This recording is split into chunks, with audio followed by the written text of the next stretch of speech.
On the morning of her 32nd birthday, Harper Quinn woke up alone.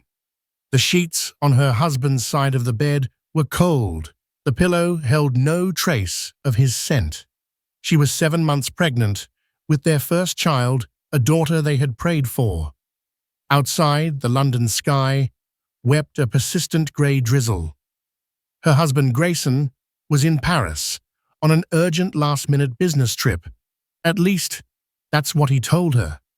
In a few hours, a single, carelessly tagged Instagram photo would not just ruin her birthday. It would detonate the entire beautiful lie her life had become. This isn't just a story about infidelity. It's a story about how the deepest betrayals come from the ghosts we are promised have long been buried. The house in Richmond was a testament to Grayson Hale's success and Harper's impeccable taste. It was a 4-story Georgian townhouse with pristine white sash windows and a climbing rose bush, a deep crimson that framed the glossy black front door. Inside, the walls were painted in muted tones of Farrow and Ball.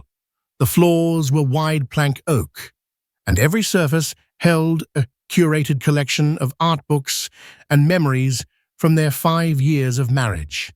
It was a house that whispered of quiet, established wealth and domestic bliss.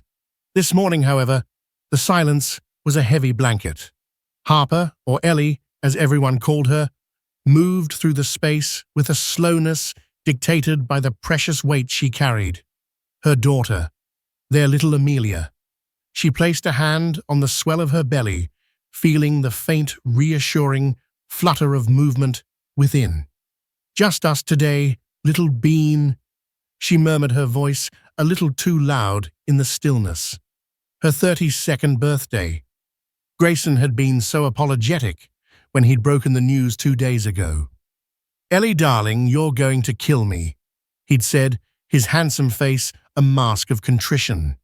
He'd just come home smelling of the crisp city air and his expensive Tom Ford cologne. He loosened his silk tie, his blue eyes the color of a summer sky that could make you believe anything finding hers. "David has moved the final presentation with the Renault Group to Friday in Paris. I have to go. I am so sorry." The Renault Group, a big name in European luxury goods. This deal, he'd told her, would set them up for life. It would mean he could take 6 months off after Amelia was born. No questions asked.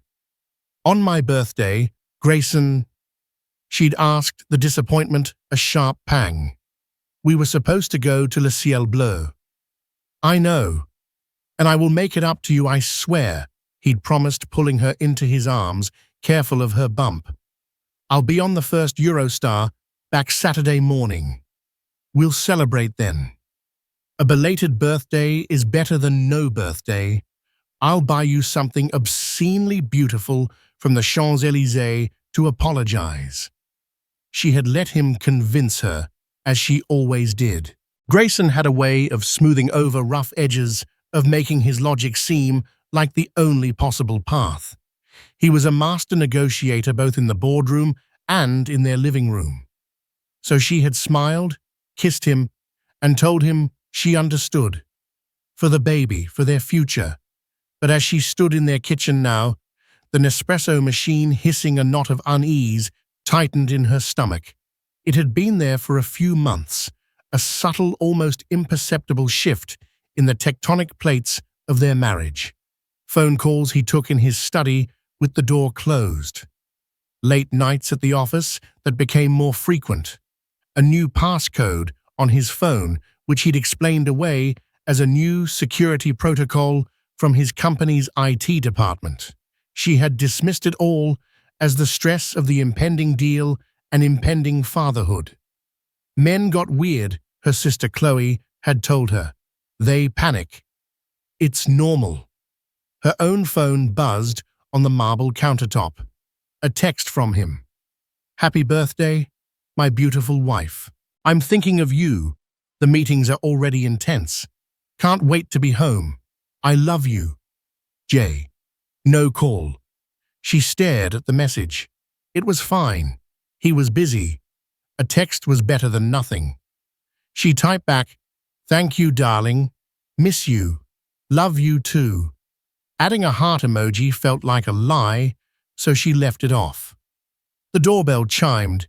It was a delivery man holding a large, elegantly wrapped box from a high-end department store. Grayson's birthday gift sent ahead.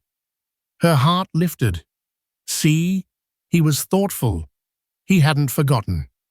She thanked the man and carried the box to the large oak dining table. Her hands, slightly swollen from the pregnancy, fumbled with the silk ribbon. Inside, nestled in layers of tissue paper, was a beautiful but unfamiliar gold necklace. It was a delicate chain with a single, perfect pearl. It was lovely. It was expensive. And it wasn't her. Ellie was a silver girl. All her jewelry, the pieces Grayson had bought her over the years, delicate silver bracelets, antique silver lockets, was silver. He knew that. He'd once teased her about being a cool, toned goddess. This gold necklace, as stunning as it was, felt like a gift for a stranger. It was the kind of thing a busy man asks his assistant to pick out. "Get something nice for my wife, something classic." She put the necklace back in the box, the coldness of the pearl clinging to her fingertips. The unease was back stronger this time. She decided to call her sister. "Happy birthday, Elle." Chloe's voice was a cheerful burst of energy. "Did Loverboy ditch you for snails and spreadsheets?" "Something like that," Ellie said, trying to keep her voice light. "He sent a gift, though." "Ooh, what was it? Tell me he finally got you that vintage Cartier watch you were drooling over." "A necklace, gold and pearl." There was a pause on the other end of the line. Chloe knew her taste as well as she did. "Oh, that's different." "It's lovely," Ellie said quickly, as if trying to convince herself. "Just not very me." "Well, pregnancy makes you hormonal. Maybe he thinks your skin tone has changed," Chloe joked, but it fell flat. "Look, don't sit around moping. I can come over. We can order in that disgusting pizza you love and watch trashy TV. We'll make our own party." "No, it's okay," Ellie sighed.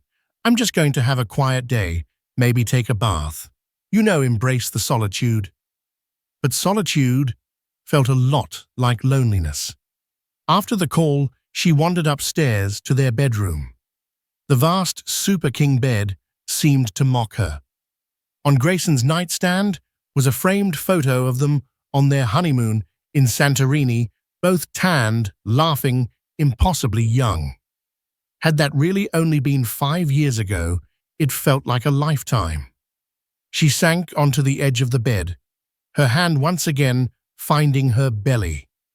"He does love us, Amelia," she whispered. "He's just under a lot of pressure." The house was too quiet.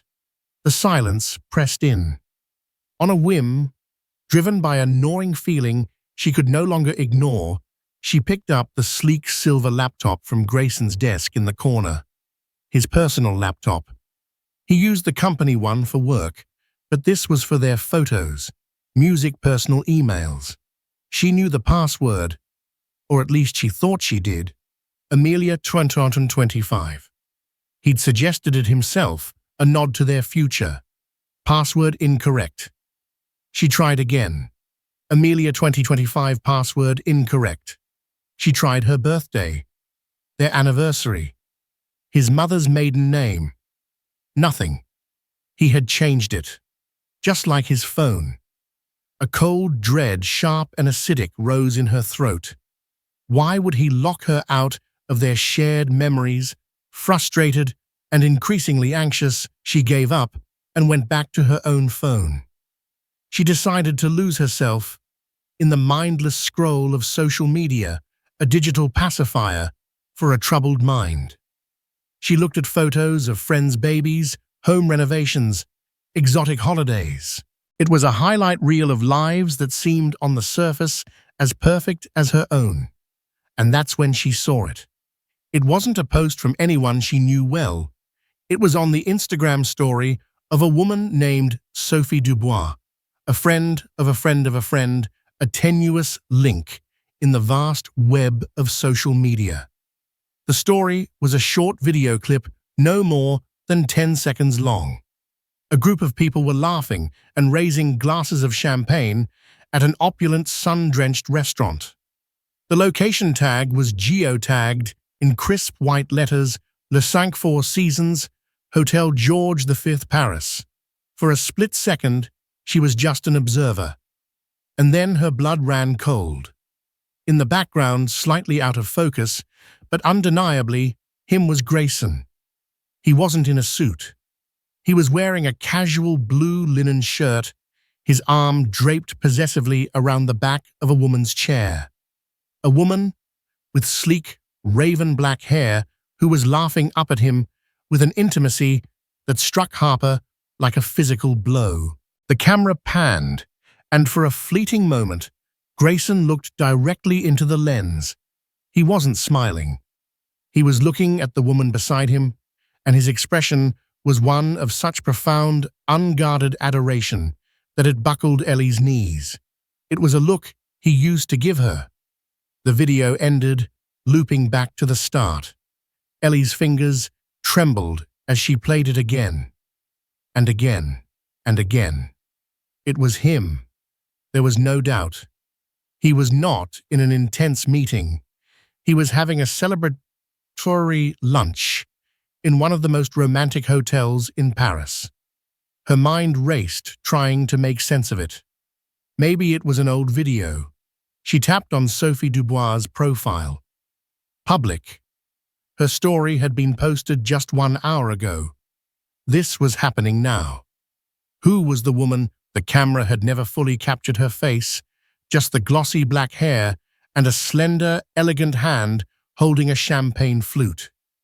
The caption on the video was in French: Joyeux anniversaire à ma fille de cœur, Sienna tellement heureuse pour vous deux. Happy birthday to my goddaughter Sienna. So happy for you both. Sienna. The name echoed in the silent room. A beautiful French name. Ellie felt a wave of nausea so intense she had to sit down on the floor, leaning her head against the cool wood of the bed frame. Her breath came in ragged gasps. This couldn't be happening. There had to be an explanation. A business lunch. A client. But his arm around her chair, the adoring look, the caption, "So happy for you both." With a sense of dread that felt like wading through ice water, she typed Sienna Renault into the Instagram search bar. The Renault Group, the name of the company Grayson was supposedly meeting with. It was a long shot. The first profile that appeared stopped her heart. The profile picture was of the woman from the video. Raven black hair, high cheekbones, and striking green eyes. She was stunning. And her profile name was Sienna Renault Official. Her bio read, Creative Director, Renault Group. Paris. It was a public profile, a curated glimpse into a glamorous life. Photos of fashion shows, art galleries, sunsets over the Seine. Ellie's finger, slick with sweat, scrolled down back through weeks, then months of posts. And then she found him. 6 weeks ago. A photo of 2 shadows on a cobbled street in Montmartre, their figures elongated by the setting sun.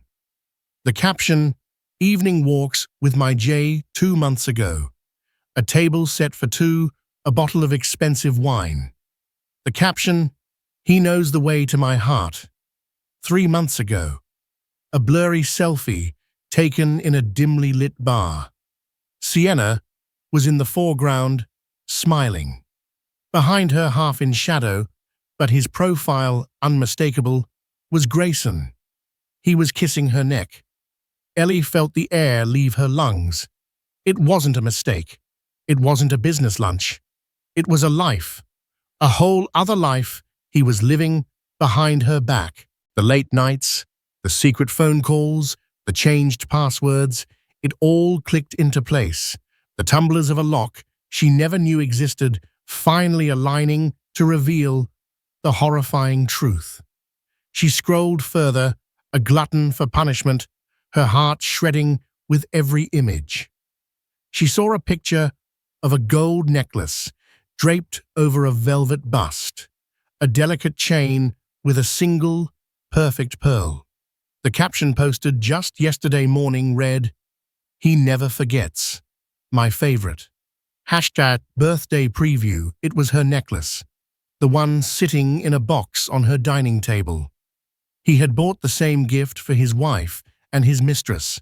Or perhaps more accurately, he had bought a gift for Sienna, and then, as an afterthought, had his assistant send a duplicate to the pregnant woman waiting for him at home. The sheer calculated cruelty of it stole her breath. This wasn't a simple, messy affair. This was a parallel life, meticulously managed and brutally funded by the life he shared with her. Her mind spun back to the video. Joyeux anniversaire à ma fille de cœur. Sienna, happy birthday, Sienna. Ellie looked at the date on her phone. October 26th, her birthday. And it seemed Sienna Renault's birthday too. He hadn't just left her alone on her birthday to be with his mistress. He had left her alone on her birthday to celebrate her birthday with his mistress in Paris. The irony was so bitter, so profoundly twisted, that a choked, hysterical laugh escaped her lips. It sounded alien in the beautiful, silent room. She stood up, her movements stiff and robotic. She walked into their ensuite bathroom, a cavern of marble and glass, and stared at her reflection. Her face was pale, her eyes wide, with a wild, cornered look. The happy, expectant mother was gone. In her place was a woman staring into the abyss of a great betrayal. Below her strained face, her belly was a prominent perfect sphere, a symbol of their love, their future, their family, a lie. She felt a savage kick from within, stronger than usual, as if the baby could sense her mother's distress. The sensation, usually a source of joy, now felt like a cruel reminder of how deeply she was trapped. She grabbed her phone. Her thumb hovered over Grayson's contact photo, the smiling, handsome man on a beach in Cornwall. Her finger shook as she pressed the call button. She needed to hear his voice. She needed to hear him lie to her one more time. He answered on the third ring, his voice smooth and professional. "Ellie, darling, everything all right? I'm just about to step into another session." The lie was so effortless. Harper closed her eyes, picturing him at that restaurant, the champagne flute, Sienna's smiling face. "Where are you, Grayson?" she asked, her voice dangerously calm. "I told you in a conference room. It's dreadfully boring. All charts and projections. Why, what's wrong?" He sounded concerned. The performance was flawless. "It's my birthday," she said softly. "I was just thinking of you, wondering what you were doing." "I'm thinking of you too, love. Constantly. We'll celebrate properly tomorrow, I promise." This was her chance. To scream, to cry, to accuse him. But a cold, hard resolve was forming in the pit of her stomach, crystallizing out of the wreckage of her heart. Not yet. She wouldn't give him the satisfaction of a hysterical phone call. She wouldn't let him gaslight her from 200 miles away. This conversation needed to happen face to face. He needed to look into her eyes as his world came crashing down around him. "Okay, Grayson," she said, her voice devoid of all emotion. "Have a good meeting." "All right, darling. I love you." She ended the call. Before he could finish the sentence, the three words he had used to build her world and to tear it down. She sank to the floor, wrapping her arms around her stomach, around her daughter. The tears finally came hot and silent, streaming down her face, for the man she thought she had married and for the beautiful gilded cage he had locked her in, which had now become her tomb. The rain continued to beat against the window, a mournful, relentless rhythm for a birthday that marked not the beginning of a new year, but the end of a life. The next 24 hours passed in a surreal, muted haze. Harper moved like an automaton through the motions of a life that no longer felt like hers. She ate a piece of toast because the baby needed sustenance. She drank water. She sat on the sofa staring at the television without seeing it, the bright, cheerful colors of a cooking show, a bizarre counterpoint to the grey landscape of her new reality. She did not cry again. The tears had been replaced by a chilling clarity, a cold, sharp anger that was more fortifying than any amount of grief. Grief was for a loss. This was a demolition. She became a detective in her own home. The cold fury propelled her, the password to his laptop. She sat in front of it again, thinking not about love, but about deception. What was the cornerstone of his lie? The name. Sienna. She typed it in. Sienna Renault. Access granted. The screen opened up to his desktop, and it was like opening a door into a secret parallel universe. There was a folder, brazenly named IR. Inside were hundreds of photos, neatly organized by date, stretching back not just months, but years.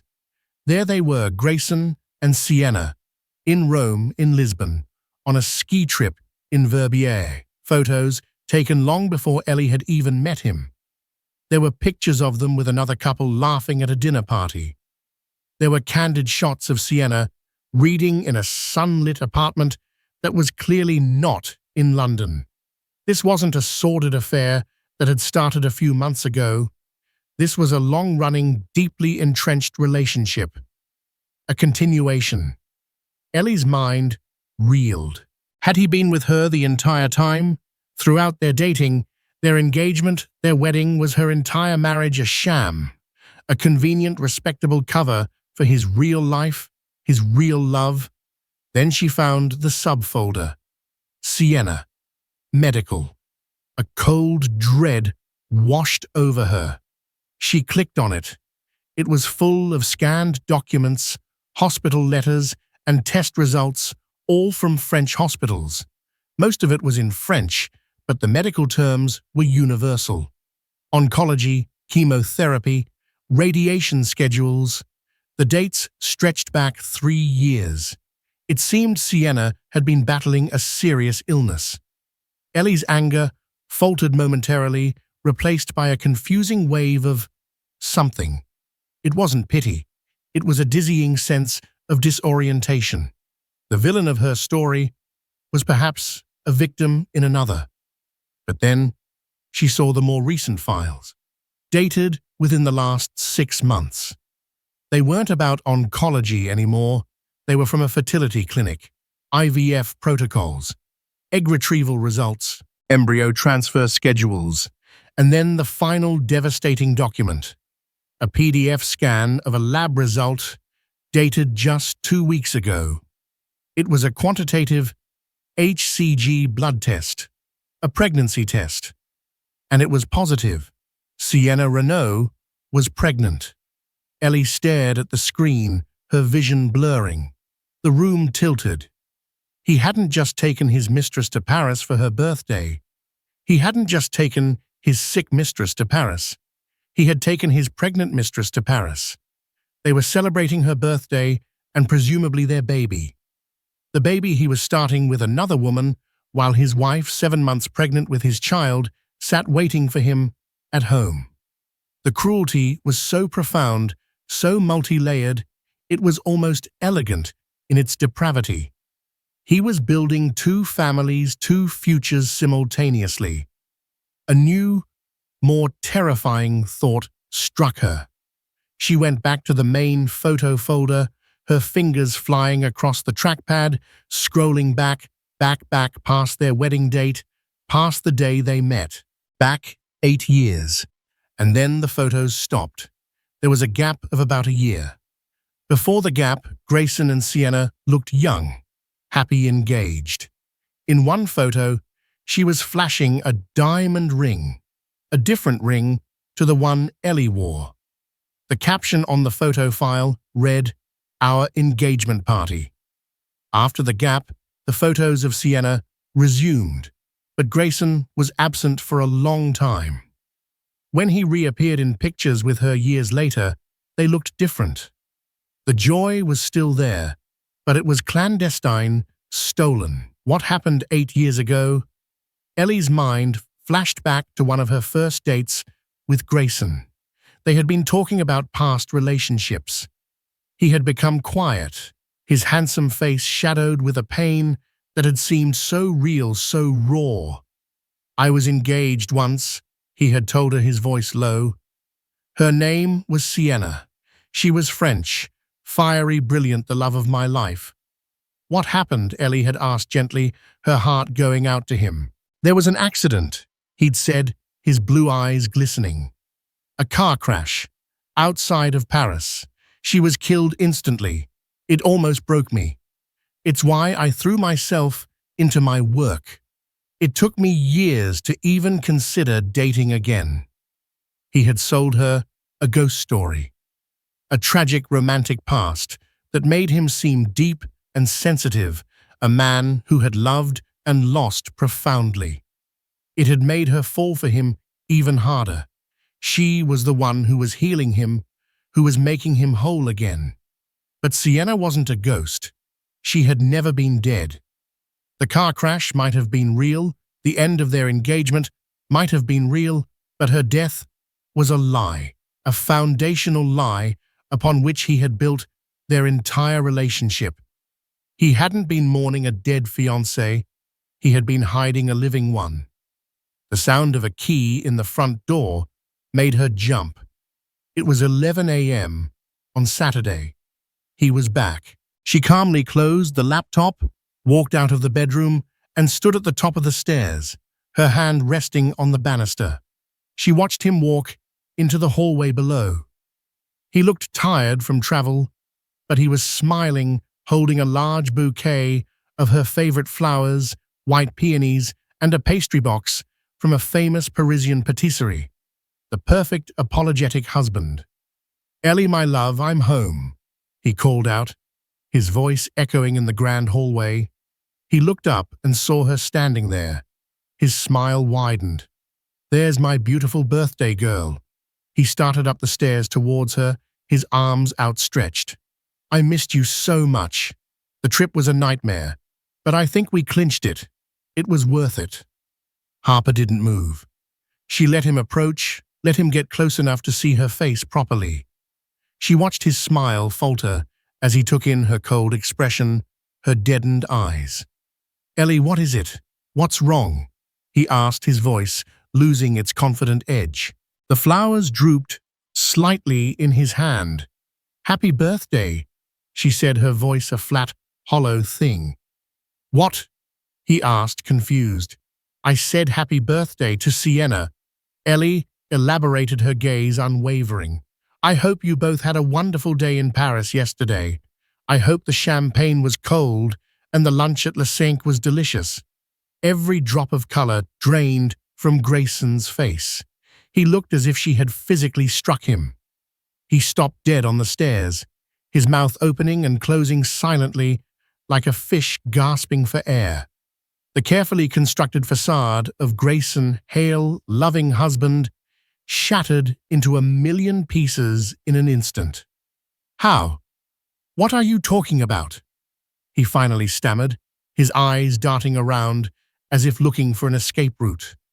"Don't, Grayson," she said, her voice dropping to a near whisper, yet carrying the force of a tidal wave.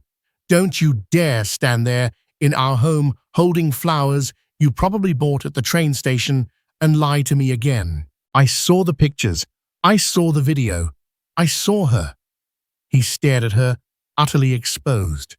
The charming, confident man was gone, replaced by a panicked, guilty stranger. Ellie, listen to me. It is not what it looks like. It's complicated. It's complicated, she repeated, a harsh laugh escaping her lips.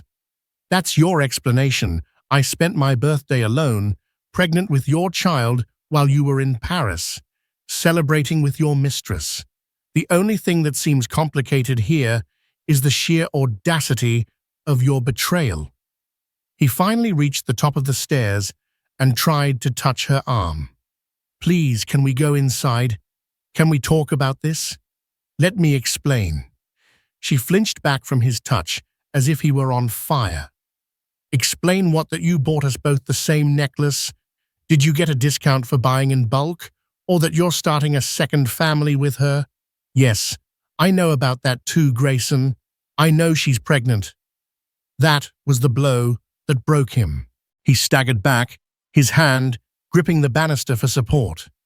The pastry box slipped from his grasp, tumbling down the stairs, the perfect macarons scattering across the steps like fallen jewels. How could you know that? He whispered, his face a mask of horror. Your laptop, she said simply. Password. Sienna Renaud. You really shouldn't have underestimated me, Grayson. You shouldn't have assumed I was just the quiet, trusting wife you could leave at home to tend to your heir while you tended to your whore. The vulgarity of the word hung in the air between them. It was a word Ellie had never used before, but it felt right. It felt earned. She's not a whore. He snapped, a flicker of defensiveness in his eyes. No, what is she then? The great tragic love of your life, the one you told me died in a car crash. Ellie took a step towards him, her rage a living entity now, hot and powerful. You built our marriage on the grave of a woman who is very much alive. You stood at the altar and you made vows to me, all while knowing your dead fiancé was waiting for you in Paris. Every I love you, every shared dream, every single moment of our life together has been a lie. It wasn't like that, he insisted, his voice cracking. It's not that simple. Then make it simple. Grayson, she roared, the sound tearing from her throat, raw and agonized. The force of it shocked them both into silence. The house, their beautiful, perfect house, seemed to hold its breath. He looked at her, his face crumbling. The panic was replaced by a profound, soul-deep weariness. You're right, he said, his voice barely audible. You deserve the truth, the real truth, not the story I told you.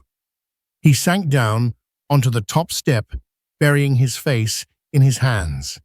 Sienna didn't die in the crash 8 years ago, but she was badly hurt. And I left. I couldn't handle it. I ran away. And that, he said, looking up at her, his eyes filled with a desperate ancient shame, is not even the worst part of the lie. Harper stood frozen at the top of the staircase, the echo of her own shout still ringing in her ears.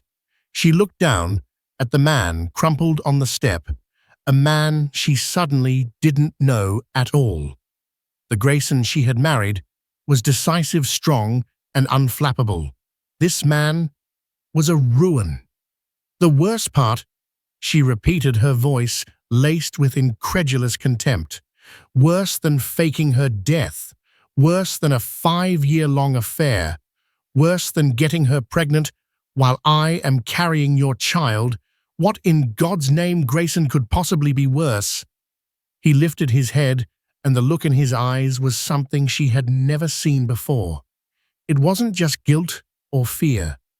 It was the haunted look of a man who had been running from a truth so monumental for so long that he had forgotten what it felt like to stand still. Come into the living room, he said, his voice hoarse. You should sit down. Please, Ellie. She wanted to refuse to stay standing as a symbol of her strength, but her legs were trembling, and the baby was a heavy, insistent weight. She turned and walked stiffly into the pristine living room, a space designed for cocktail parties and quiet Sunday mornings, now repurposed as the stage for the final act of her marriage's tragedy. She didn't sit on the plush sofa they had chosen together, but on a stiff, upright armchair in the corner, creating as much distance between them as possible. Grayson followed her in leaving the discarded flowers and broken pastries on the stairs as wreckage from the crash. He didn't sit either, but paced in front of the cold fireplace like a caged animal. The car crash was real, he began, his voice low and strained. It was my fault. I was driving too fast on a wet road. We were arguing. He paused, swallowing hard. Sienna was in a coma for 3 weeks. When she woke up, her recovery was slow, painful. There were surgeries, physical therapy. She wasn't the same carefree, vibrant woman I had proposed to. She was broken, and You what? Ellie pressed her voice like ice. I was a coward. He admitted the words, tasting like ash in his mouth. I was 28. I was selfish. I saw a future of hospital visits and limitations, and I panicked. So I did the most despicable thing a person can do. I told her I needed space, and then I just disappeared. I moved to London, cut off all contact with our mutual friends, and reinvented myself. And when I met you, he finally looked at her. When I met you, I was so desperate for a fresh start, for a life that wasn't tainted by my own cowardice, that I buried her. I told you she was dead because in my mind that version of my life had to be. It was the only way I could move forward and be the man I thought you deserved. The air in the room was thick with the stench of his confession.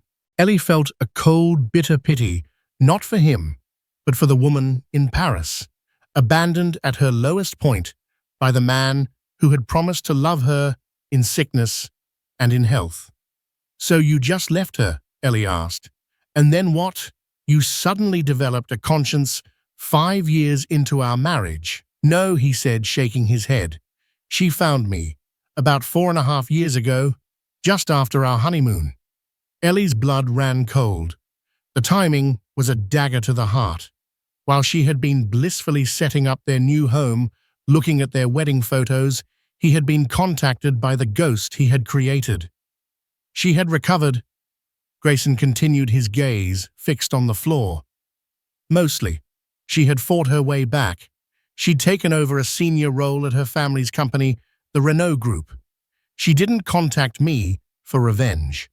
She contacted me because she needed something. He stopped pacing and finally looked Harper in the eye. We have a son, Ellie. The words hung in the air, sucking all the oxygen from the room. Ellie's mind went blank. A son. Not the baby Sienna was pregnant with now. An existing child. His name is Leo, Grayson said, his voice cracking with an emotion she now recognized as repressed grief.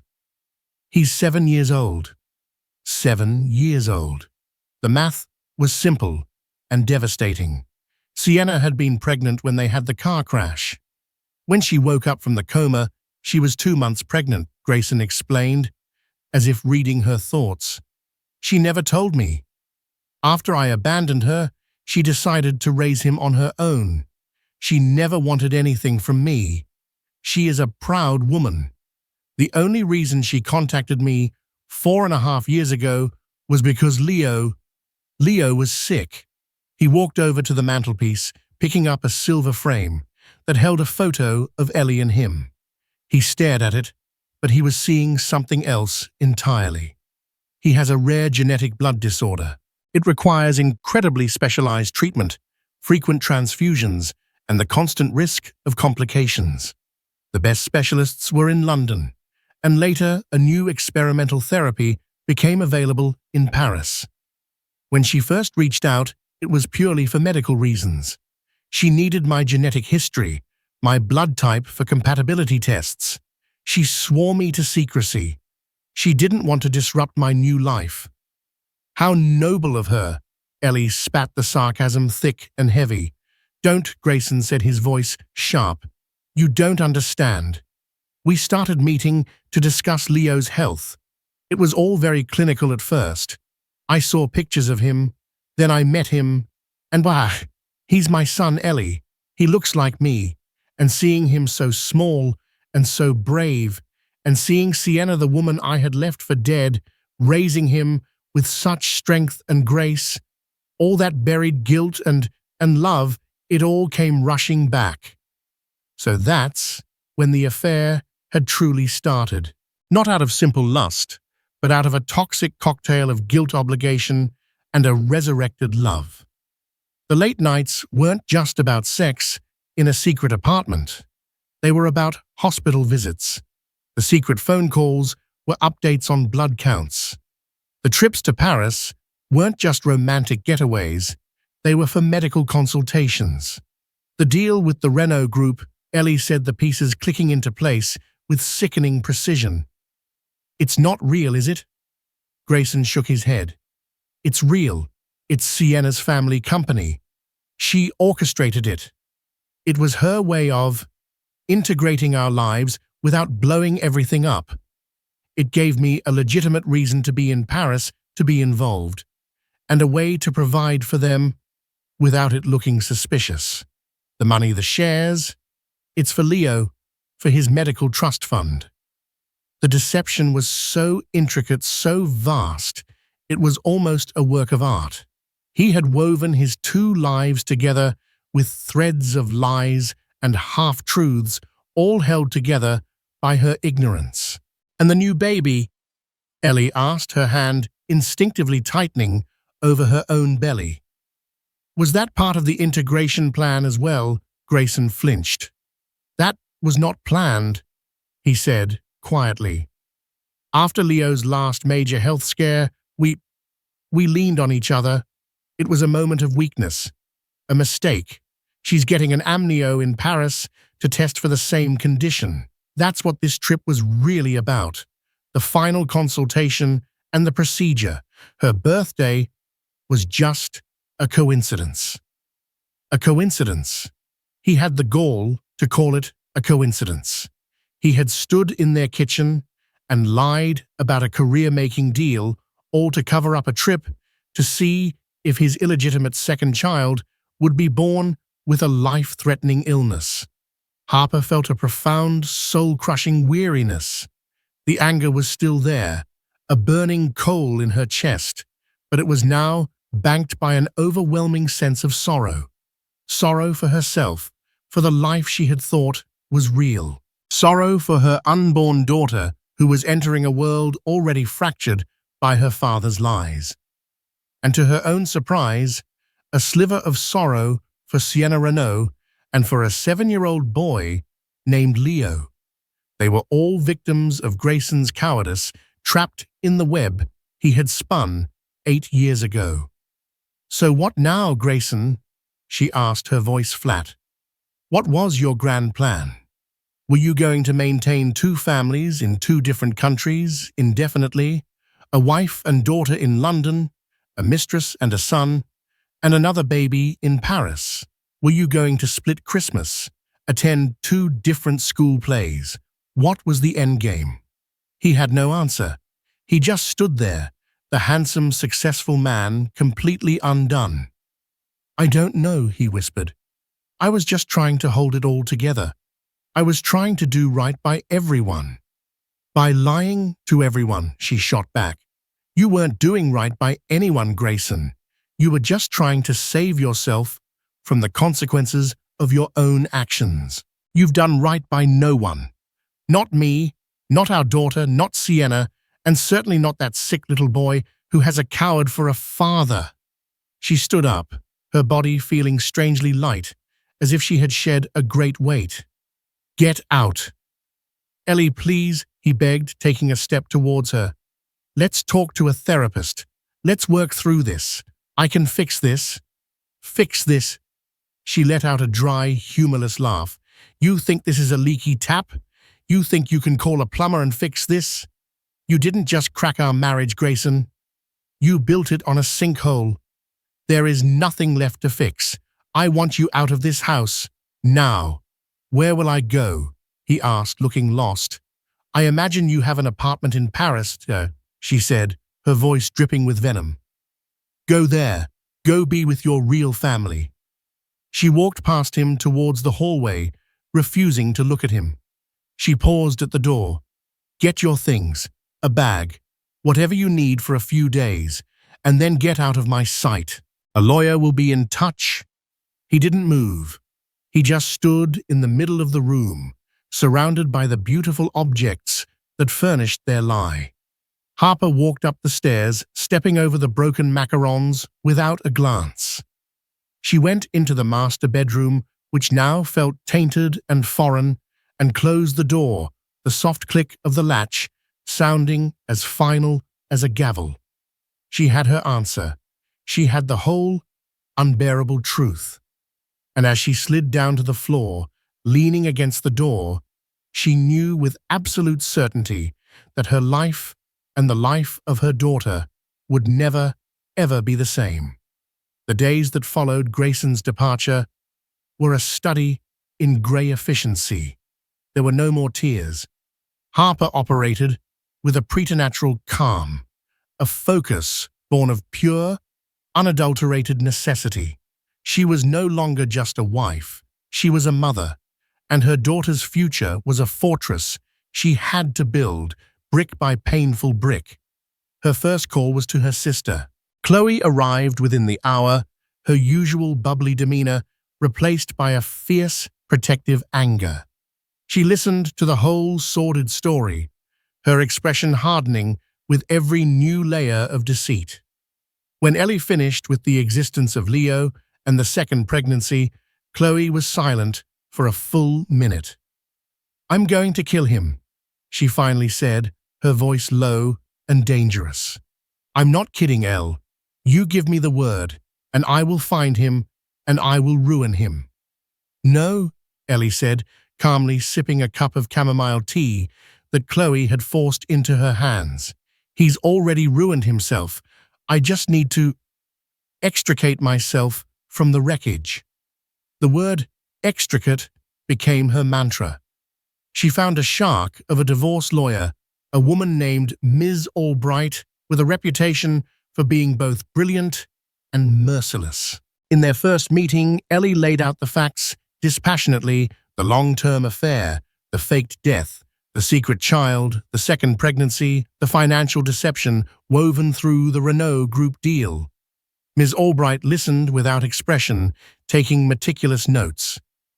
"Mr. Hale has built you a prison of lies, Mrs. Hale," she said when Ellie was done. "Our job is to turn that prison into a golden parachute for you and your daughter.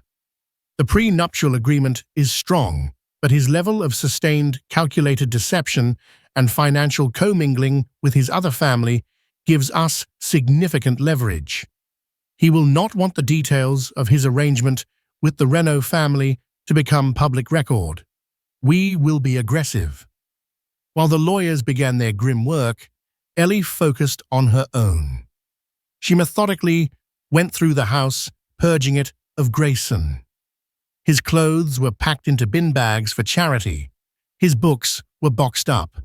The photos of them together were taken down from the walls and from the mantelpiece, leaving pale rectangles on the painted walls.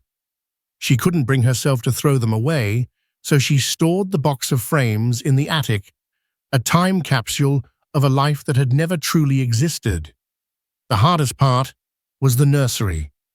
It was perfect, painted a soft, gentle yellow with a white crib and a mobile of hand-stitched felt animals Grayson had proudly hung just a month ago.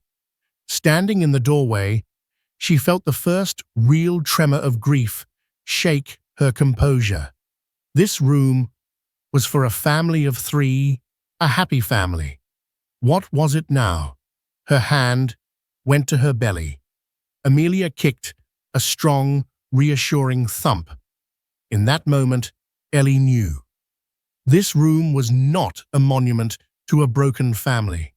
It was the future. It was for her and her daughter, a family of two, a new foundation. A week after he left, a letter arrived, hand-delivered. It was from Grayson. She almost threw it away, but some morbid curiosity made her open it. Ellie, it began. His familiar, confident handwriting looked alien. I know there are no words that can excuse what I have done. My cowardice 8 years ago set in motion a series of lies that has destroyed the best thing that ever happened to me, you. I want you to know that the love I felt for you was real. The joy, the laughter, our home, that was all real to me, even if it was built on a foundation of deceit. I was living two truths, and I was too weak to reconcile them. I am in Paris. Leo's tests came back. He has the disorder. Sienna is... We are dealing with it. This is the life I made, and the mess I must now manage. I will not contest the divorce. I will give you the house and whatever financial settlement Ms. Albright deems fair. It's the very least I can do. I only ask that one day, when she is old enough to understand, you will allow me to meet my daughter. I am so sorry, Harper, for everything. Grayson. She read the letter twice, then folded it neatly and put it in a drawer with the divorce papers. The apology was hollow. His love hadn't been real, not in the way that mattered. Real love doesn't coexist with that level of betrayal. He hadn't been living two truths. He had been living one truth and one elaborate lie, and she and Amelia were the lie. The question of whether to let him meet his daughter was a battle for another day. For now, her focus was singular: prepare for the baby, secure her future, and learn how to be alone again. Her 32nd birthday, the day the world had ended, had also been a strange kind of beginning. The destruction of her marriage had been brutal, but it had also been liberating. She was no longer living in the gilded cage. The door had been blown off its hinges. 2 months later, Harper Quinn gave birth to a healthy, beautiful baby girl. She had a tuft of dark hair, and when she opened her eyes, they were a clear, brilliant blue Grayson's eyes. For a moment, looking at her daughter, Ellie felt a pang of the old life. But then Amelia gripped her finger with a surprising strength, and the feeling was gone, replaced by a fierce, all-consuming love that was entirely her own. She named her Amelia Chloe Quinn. She gave her her own last name and her sister's name as a middle name, a tribute to the woman who had held her up when her world fell apart. She was a Quinn, not a Hale. She would be defined by the strength of the women who raised her, not the sins of the father who had abandoned her. Life found a new rhythm. A rhythm of late-night feedings, first smiles, and the soft gurgle of a happy baby. The big house in Richmond, once a symbol of a lie, slowly transformed. With Chloe's help, she repainted the living room a warm, vibrant terracotta.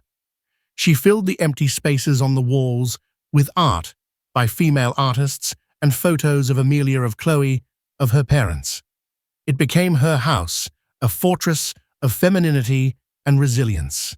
She never heard from Sienna Renaud. She never looked for her on social media again. That chapter was closed.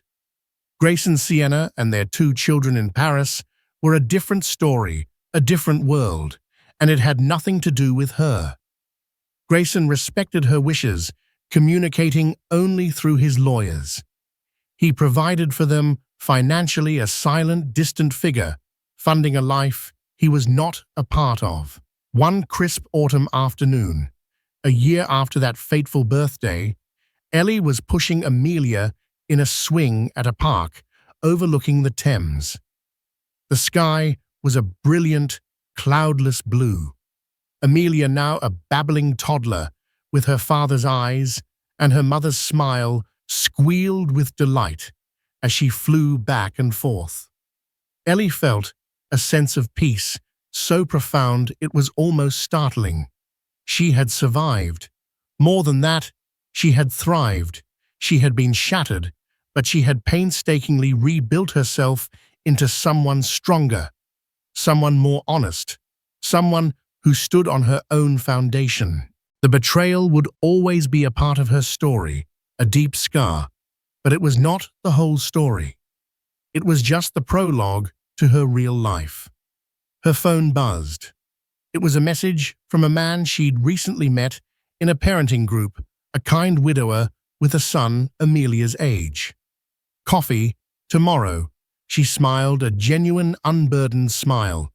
She looked at her daughter, her heart full. The future was no longer a terrifying void, but a landscape of possibility. She typed her reply. "I'd love that." She had spent her 32nd birthday alone, believing her life was over, but she was wrong. It was just beginning. Harper's story is a brutal reminder that the most beautiful facades can hide the most painful truths. Her journey from the depths of betrayal to the quiet strength of self-love and motherhood is one of incredible resilience. She didn't just survive the collapse of her world, she cleared the rubble and built a new one on her own terms for herself and for her daughter. What do you think? Was there any part of Grayson's actions that could be understood, given the impossible situation he created? Or was his cowardice unforgivable from the very beginning? Let us know your thoughts in the comments below. We read every single one. This is a story that will stay with you, a testament to the strength it takes to walk away from a beautiful lie and build an honest life. If it touched your heart, please give this video a like, share it with someone who might need to hear it, and be sure to subscribe for more true-to-life stories that explore the complex, messy, and ultimately inspiring power of the human spirit.